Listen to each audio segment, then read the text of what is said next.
Welcome back to the podcast. This is Matt Eagle from Eagle AI Agency. I'm here with Alvin. If you've been following along, I think this is episode 54, 55, interviewing CEOs as well as business owners all across different industries. So coaching, recruiting, HR, professional services, IT, just a ton of different business leaders, which has been a lot of fun. And so I do have Alvin Day today, and I'm super excited for him to chat. I mean, he's just such a high-level thought leader, an author too as well. So Alvin, if you can, introduce yourself and your business, and we'll jump right into the questions. Wonderful. Well, thank you, Matthew, for the opportunity to chat with you about an important topic today. And I am Alvin Day. I work from Florida, even though I don't work in Florida much. I tend to get on a plane and go to other places. It's a sort of odd thing. I grew up as a little boy who had the best childhood I ever imagined. I had never met a child happier than I was when I grew up. And I grew up without electricity and running water and an inside toilet. Figure that, right? Yeah. I didn't have electronic toys. I didn't have money to spend at discretion. And there was nobody in my family who was well-to-do or wealthy. And yet I was the happiest child ever. And the question is, how's that even possible? And it was possible because I grew up with a grandmother. My father had left, my mother had left by the time I was 10 years old. I grew up with a grandmother who taught me words of life and hope and power and strategy. And a grandmother who had barely graduated from high school. Anyway, so after she died, I left. I came to America, got a couple college degrees in the University of Wisconsin. Was recruited by Procter & Gamble, spent about 15 years at Procter & Gamble and Bristol Myers Squibb, a barefoot country boy from Jamaica, learning big business all of a sudden. And worked there almost 24/7, slept for a little bit. And I had this hunger because when you do not grow up with all the support systems that people take for granted who have it, you tend to develop fierce independence and self-reliance. And working at Procter & Gamble and Bristol Myers Squibb, I kept thinking, man, I could do this for myself. If I work until 2 o'clock in the morning for myself, like I'm doing, preparing for the next day at Procter & Gamble, I bet I could get my salary accomplished in 3 months. Well, fast forward, I did eventually get the energy to jump out, the courage to jump out, fulfilled that financial dream, made my salary in 3 months, literally, and was fortunate enough and blessed enough to start a consulting business that went global. And so I found myself traveling around from South America to North America to Europe to Asia, working with Campbell's and Colgate Palmolive and Valvoline and so forth. Matt, I found myself in Cali, Colombia, teaching Colgate Palmolive how to sell toothpaste more effectively. And the people I was teaching didn't speak English. I was doing it in Spanish. Isn't that amazing? Yeah. And I catch myself every now and again. I was flying from Bogota to London to work with Sainsbury's. And a woman met me at the door, took my ticket and sent me upstairs in the plane and fed me a 6-course meal 6 miles up in the air. And I wondered, you ever have a moment in your life where you see your life from the outside and you observe you? And I wondered if that woman saw me when I was a little scruffy kid, where some of my teachers did not believe in me. Thankfully, others did. Where I didn't have any social pedigree or respectability. Would she call me Mr. Day and feed me caviar 6 miles up in the air? First class? And it wasn't a moment of pride. It was a moment of sort of reckoning. Oh my Yeah. God. Oh my gosh. What does it take to go from a place of insignificance to a place where CEOs are taking notes when you speak? And it's a head spin. Today I look at my life and I go, oh my God, I thank you for oxygen. Because I know what it's like when that's what I had. And so it's a life of gratefulness that I lead, and I'm very thankful. That's amazing. That is amazing. So I want to go back to the 3 months and the salary, right? Obviously, what we talk about here is operations and AI and those things too. But you have such an inspiring story. It's incredible. I can sit here and listen to you all day. By the way, the way that you talk, the way that you speak to as well, allows you to stay captivated. But how did you build your business in 90 days and then replace your full salary in 90 days? Like, what processes and things did you take there? Well, if I were to give you a short answer, God was good to me. God blessed me. Okay, Amen. and He blessed me with drive and energy and passion and belief beyond measure. Okay, I believe in impossible things. From a practical operational point of view, I drew up a plan on paper. It was rough, and I gave myself a name and printed business cards. And then I went and met some folks who had worked at Procter & Gamble and left Procter & Gamble, and told them I wanted to join their fledgling little consulting thing. There were like 5 of them. I would have made 6. And they said, nah, we don't need what you have. But go talk to person number 2. That was person number 1. And person number 2 looked at what I did and said, I could sell this to Carnation in St. Louis. Come with me. And he paid me $10,000 to develop a PowerPoint presentation. So I was very fortunate to hook up with some guys who were charging clients $300,000, $400,000 for an assignment. The man paid me $10,000 for a PowerPoint, and I thought this could work. That's amazing. And so he and I ended up traveling the country at the time, not the world, but the country at the time, and essentially teaching the things of consumer perceptions and psychology and decision processes and the hierarchy of making choices at the shelf, which were things that I had grown up in for 10 years at Procter & Gamble and Bristol Myers Squibb. I was very fortunate to have the opportunity to make big chunks of money at a time. You have your salary that comes out in meter that drips, okay?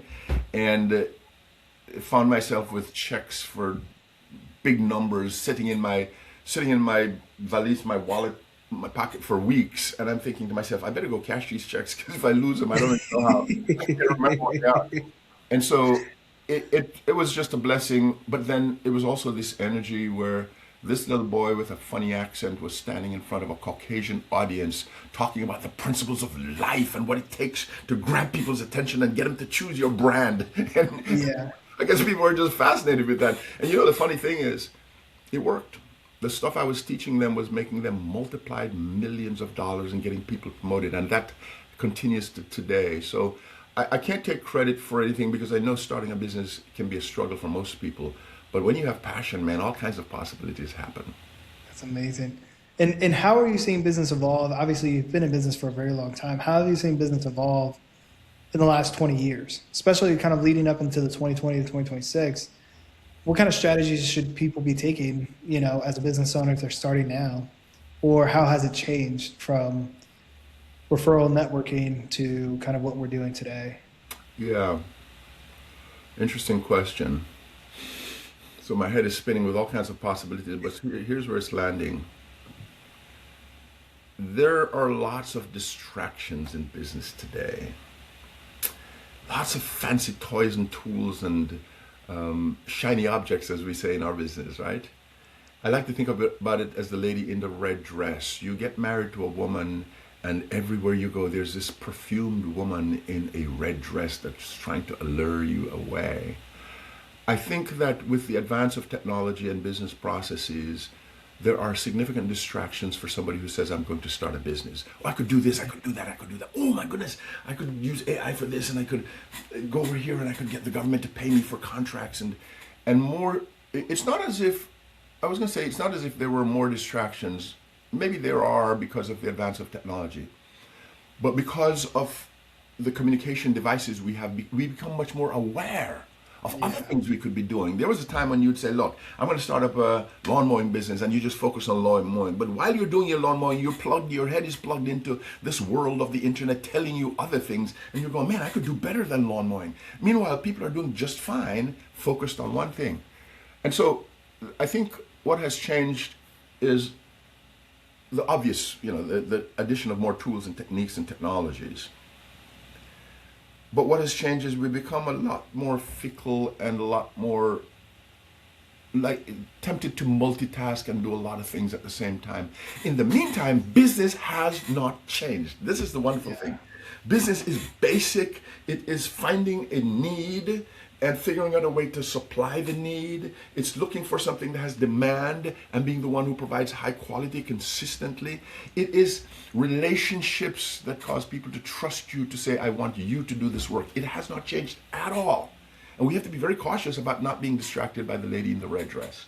Yeah, there's so many new marketing strategies, so many new tools, so many white label products that you're like, oh, I could just use this one tool and become a millionaire overnight. And I think a lot of people are getting very distraught of using these tools, paying $10,000 and not seeing the results they're looking for. And you're obviously saying from like a business consumer, but I'm a sales operator, right? So I mainly focus on what drives pipeline the best. And it's the same stuff. It's phone calls, it's emails, it's message. It's just the volume and connection and consistency. And then when you get on a call, do you communicate well and do you connect and have a relationship with the person you're chatting with? It hasn't changed at all, right?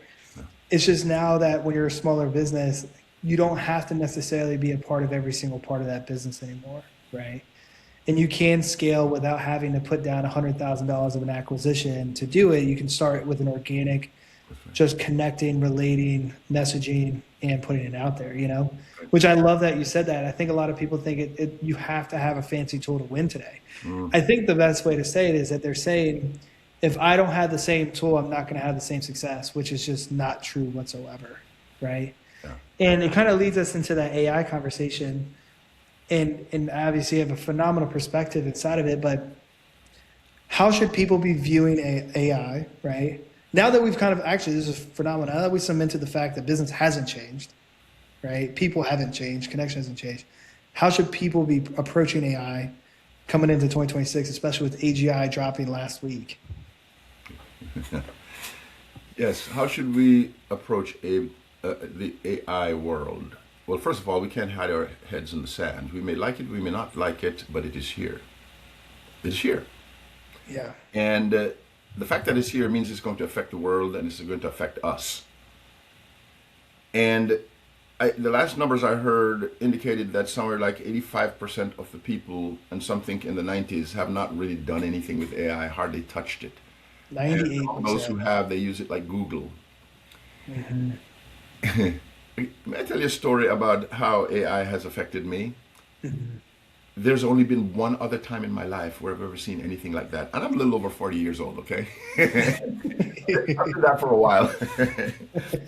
I'm a little over 40 years old with 25 plus years in business, so go figure.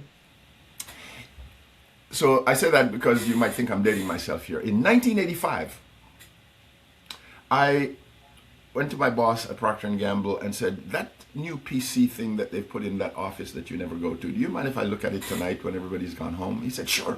Because Procter had given everybody a PC, the big IBM PC, and my boss level, they never touched it because they were afraid of it. And so at about 7 o'clock, I locked myself in that room with tutorials with the first PCs that came out and stayed there till 11 o'clock at night. And I was going through this tutorial wondering, what is this thing? Will I break it?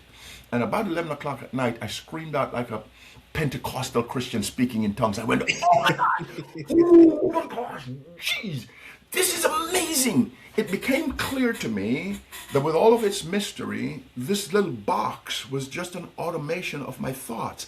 I could literally put a row of numbers, a column of numbers here, and it would average them, and it would give me, it would pick out numbers, I could put a simple formula, and it would go like that, bam, for something that I used to have to take my calculator and do, or do it in my head. And when it came to me that this was just an automation tool that would accelerate my thinking and my needs to get solutions, I was over the moon. My life changed. All my reports that I had to do with Procter & Gamble, they gave me hard copies every month. I simply typed them in, took the tedious task of typing them in, all the numbers, and then I did magic with a spreadsheet. Then I did magic with a word processor. They thought I was a brain scientist. Even my boss didn't want to touch the machine. It translated my life from one language completely to another. And when I got in business for myself, I couldn't have done it without the PC. I couldn't have done it because I was a one-man office, locked in my little home office there. And I will tell you this, that transformation of my life has never been duplicated, not with the coming of the internet. But, we had interest groups and we had forums and so forth. The internet came with a little bit of development. You could see it getting better and better. The internet did not change my life. the way that did. None of the technologies changed my life. And then one day in 2023, I discovered AI, and I had that same moment. Yeah, absolutely. Nothing between. This is a world, the whole world is different. And I saw it, and my brain went, oh. Yeah. Yeah, I'll tell you, I think a lot of people, there's a huge major gap in the mix of this, right? So the gap is people who have stepped in, understood AI, just like you did with the Excel spreadsheet on the PC in 1985, right? Stepped in, said, I'm going to go ahead and just understand this thing because this thing is obviously going to be a part of our life here very soon, right? You have those people, and then they realize how simple it is, and then you have the 98% of the population who's scared of it. And I think it's dual, right? You have the news outlets, you have everybody kind of fear-mongering AI because of the Terminator and AGI, and it's going to take over the world and all these other things, which, by the way, they thought the whole world was going to explode in 2000, right? Just to let you know that. So it's always going to be fear-mongering because that's what sells news. But the people who are figuring it out, they're betting on people not to figure it out and for them to white label and overprice these products, right? And so I think that this gap has to be filled. And so what would you tell somebody who's nervous about AI, that should be evolving AI, especially as a business owner? What type of, how can you help them overcome this kind of wide gap of fear and uncertainty to like just getting your toe stepping into it, because it's much easier and simpler. It's simpler than what it was to figure out that computer, to be honest with you. It's supposed to be user friendly. So what would you tell that person? Right. So you have a business that you're running, you have responsibilities, you have traditional means of doing the business. And then there's this fancy thing that sounds so scary. It sounds so powerful that it's scary. And that's right. But it's a sound.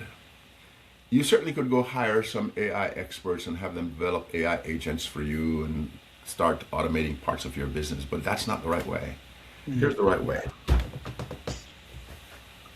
I'm reaching in my pocket here. Take your smartphone, go to Google and ask, how do I install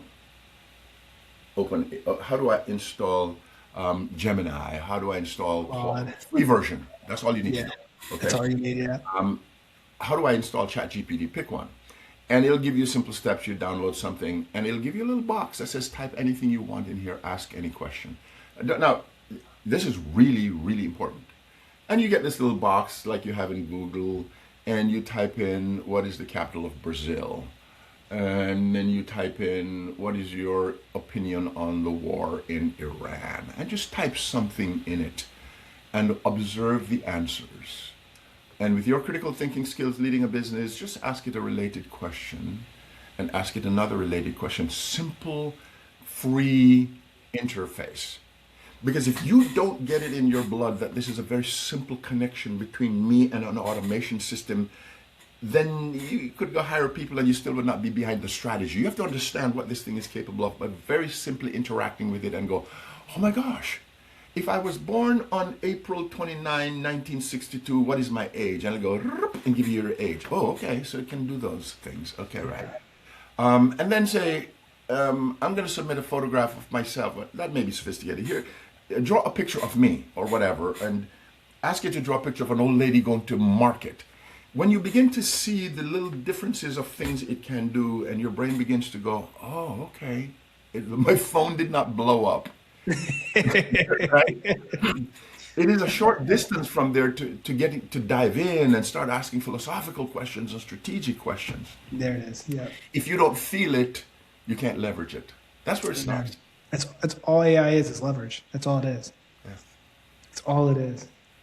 Yeah, and I think the heart for me is that in 2 years, AGI did launch last week, where evolving AI, self-evolving AI is here, right? You think about Terminator, that's what they call it, AGI. And in 2 years, if you think that AI has been a huge topic since the mid of 2025 till now, you waiting for the next 6 months as AGI continues to evolve itself, right? So what's going to happen is it's going to get tougher for a lot of business owners to not have to use experts to incorporate AI in ways that it impacts their personality, their brand. Now, the one thing that the white label products do is I have a success story right on my page. He said, every product that I use that was white label, I could only get 40% of its capacity because it didn't fit the model of my business. And so they're overpricing and under delivering on all these products. And in two years from now, you're going to have to spend and overspend on that too. So my heart is that AI is going to level the playing field for small businesses who are actually leveraging and create that success.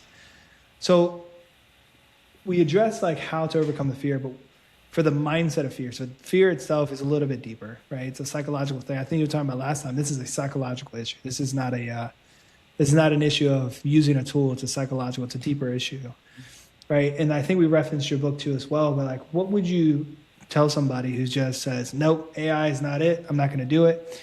I'm too nervous. I'm too scared, whatever it is. Like, how would somebody overcome that fear to help them really understand how to start leveraging these tools? Right. I think there are a couple of different types of fear. One is the technological mountain I have to climb. It happened when the PC came out. Okay. So perfectly well-educated people with 2 college degrees or 3 were scared of touching the computer because it might make them look stupid. That's it. Yeah. Okay. I've got these youngsters working for me. I'm going to do something on the computer. It's going to make me look foolish, and I need to be the boss, or I just don't want to feel embarrassed. And so they shy away from it. They might break it. They might do something that makes others laugh at them. And the longer they stay away from it, the greater the gap. And so after a while, they can't come out anymore because, there were 100 terms I didn't understand. Now there are 1,000 terms I don't understand. I can't even have a conversation about it. And so there's the kind of fear of not being able to meet the standards of these youngsters who are talking with their fingers, okay? And then there's the fear that it is evil. Yeah. This is 666. This is end times. This is apocalyptic, and I don't want to have anything to do with it. There were people who thought that of the computer too, right? Yeah. But the point I want to make here is whether those fears are legitimate or not. And fears are not bad. Look, I am afraid of standing in the highway when a semi-truck is coming. Okay? Fear is not a bad thing. It's a self-preservation, survivalist thing when you apply it properly.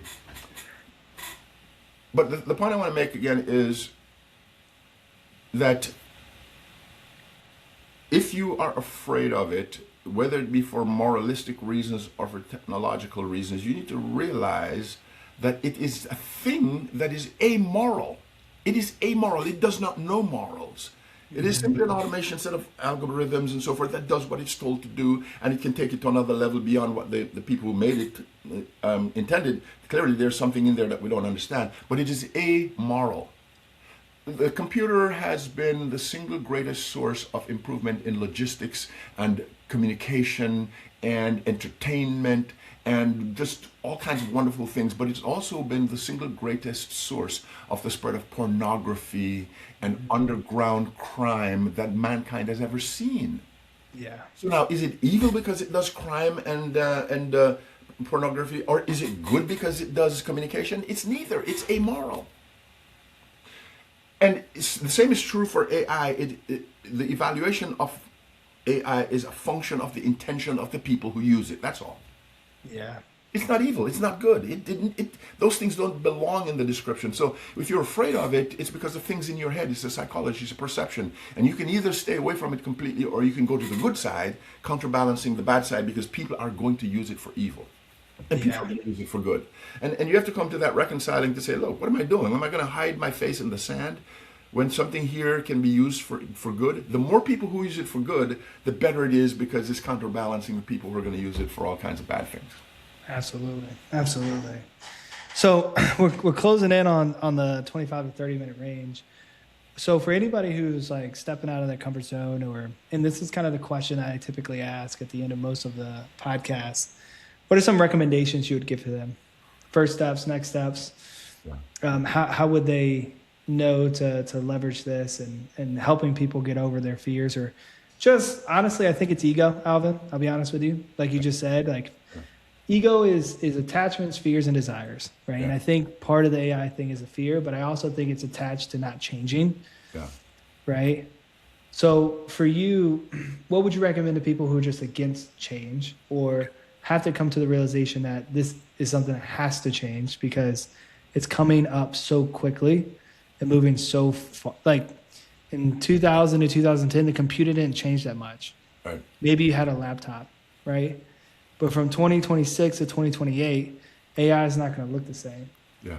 So what would you recommend to people or the change aspect? Remember, this is a great question. It gives me an opportunity to talk about this book that I wrote. Okay, do you mind if I tell them about something Yeah, of here course. that has the answer to your question? Yeah, I started absolutely. out by saying that business has never changed. It's supply and demand, and delivering value. If we want to feel safe in a world of AI, we need to go back to the things that never change, that technology cannot change. And I was just fortunate enough to have written a book that is called If Caterpillars Can Fly, So Can I. Think about that. If caterpillars can fly, so can I. Hold on, where is it? Hold on a second. This book. I don't know if you can see this.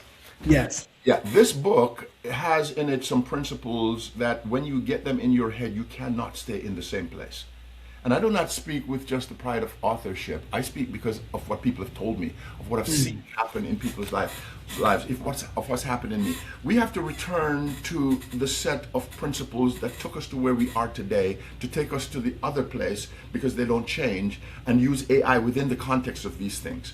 Why do I introduce that? Because it deals with 7 principles of nature that define how things work in the world.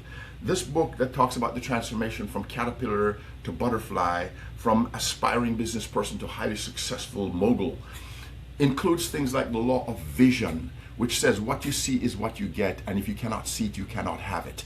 We don't have to spend our lives looking in the rearview mirror at the past or looking down at the road where we are today. We spend most of our lives looking at the future because we have the power to shape the future. The past is past.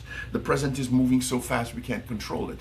And it talks about driving a car and how you can't spend your time looking in the rearview mirror because you'll crash. You have to look through the windshield.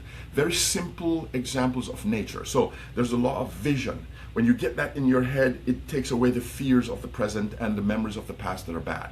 The law of energy that says that your life is physical energy, mental energy, and spiritual energy. What are you doing to take care of your physical energy? What are you doing to take care of your mind, your mental energy? What are you doing to take care of your spiritual energy, your relationships, your pursuit for a transcendent being? And if you don't have those things, any one of those sources of energy that goes to zero, you're dead. Your spiritual energy goes to zero, you become depressed and self-destructive. What about those principles? The law of word that says that your words are the operating system of your life, just like OS, just like Microsoft Windows. The operating system of your life, of human beings, is the words that we think, we speak, and we write. How do we begin to master our thought words, our spoken words, and our written words? Because Matt, if you think about it, you take a multimillionaire and you take a person who's struggling to pay the bills. Are the words that come out of that person's mouth Completely different. from one to the other? Yeah, completely different. Yeah, 100%. Wake up in the morning, the thoughts that you wake up with, are they different? So that if you want to change your world, the operating system needs to be upgraded. How do you do that with your thought words, your spoken words, your written words, and on and on? And we don't have time to get into the details, but I'm just giving you a sense to put it back in context before I give you a couple more here, Matt, that if you want to be secure in a world where technology is shifting fast, and in particular AI, go back to these principles that are time immemorial. I mean, they never change. When I got ready to publish the book and I had these clients, I was afraid that they would look at it and go, what kind of book is that? It's dumb. I'd never written a book before. I've written a few since. And so I went and did some research after writing the book and found a man named Tahotep, P-T-A-H-H-O-T-E-P, look him up. 2,500 years BC, he wrote some things that were translated from Egyptian into English. And I read the broken manuscripts in English and I thought, oh my gosh, there's the law of word. Wow. No, you gotta be kidding me. The law of vision, almost verbatim. And on I was seeing this little book that came out of a little child's mind, written 2,500 years ago by a mover and shaker of Egyptian society. And I realized that there's some things that are bigger than me that don't change. If someone were to take a drunkard on Monday morning, to take the scalp off and put these principles in that person's head, the person could not remain a drunkard. There's no possible way.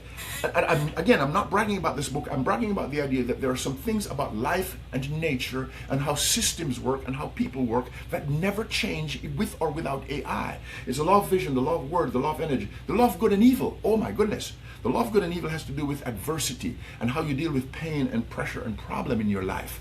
And when you get into this, you realize that it is the way that nature works. The seed does not become a tree that produces fruit unless it first absorbs moisture, goes by itself alone in a dark place, swells up, bursts, gives off its essence, pain, problem, and then fight its way through the rock to grow up to be a tree. The gold, this ring on my finger, does not acquire its highest economic value without going through the anvil, the hammer, and the metal, and the fire. 1700 degrees Fahrenheit, 2000 degrees Fahrenheit for it to get its maximum economic value, and on and on and on. What makes you think that you, with just a dream, can just wake up and have it happen?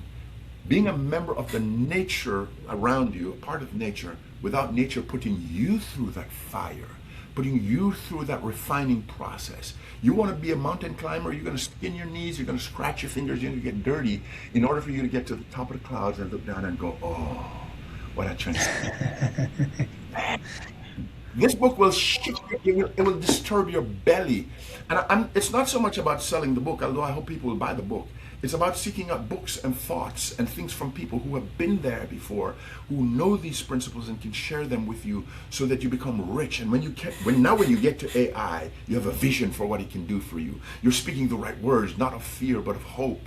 You're now thinking of abundance, the law of abundance. You know your life purpose, and you're able, therefore, to get to the last principle in this book, which is the law of contribution, which says that you built yourself up so much that you now have bubbling value, economic value, personal value, intrinsic value to share with other people. Now you become valuable to your family, to society. Now you can leave a legacy behind. It may sound philosophical, but it's very practical. That's what I say to people who are scared for one reason or the other of AI or anything else. Build yourself up, become powerful, and the fear becomes irrelevant. I love that, man. I'm a huge Joe Dispenza fan, John C. Maxwell, Bob Proctor. They all say the same stuff. All of that's exactly the same, right? Yes, it is. And it worked. I had a transformative experience last year with the exact same principles you're talking about. Yeah. One of them was the Change. the thoughts, changing the thoughts, Yeah. changing your spiritual capability. I think it's amazing, man. But Alvin, thank you so much for jumping on the podcast. So much value added. I will definitely, obviously, post the book anywhere that I post this video. I'll post the website, obviously. But thank you so much for jumping on and add so much value to the perspective we're trying to create within the market, which is get educated, get moving. If anybody's watching, what I do is I help people keep costs low, find the right tools, and educate you through code as well as the MCP API connections so you can build your own agents at a low cost with no retainers and just give you your freedom back with AI. But Alvin, thank you so much. Thanks for jumping on. You're most welcome. All the best. All right.